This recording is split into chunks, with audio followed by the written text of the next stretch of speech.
Want to cancel your Straight Talk service? It's straightforward. First, understand that Straight Talk offers prepaid month-to-month service, so there are no long-term contracts. To fully cancel, you must actively end your service by contacting Straight Talk. Don't just stop paying, or you may risk continued billing. You can cancel via the Straight Talk app, website, or by calling 1-877-430-2355. Make sure to cancel before your next billing cycle to avoid unwanted charges. If you're switching to another carrier, consider porting your number first.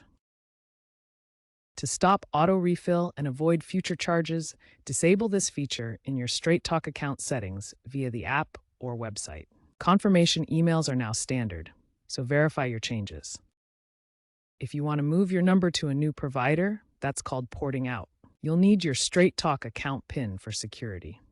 Contact Straight Talk to obtain it. Keep your Straight Talk service active until the porting process is complete, which typically takes 1 to 3 business days. Following Verizon's acquisition of Straight Talk, porting processes have generally improved, but always double-check for confirmation to avoid any service disruptions.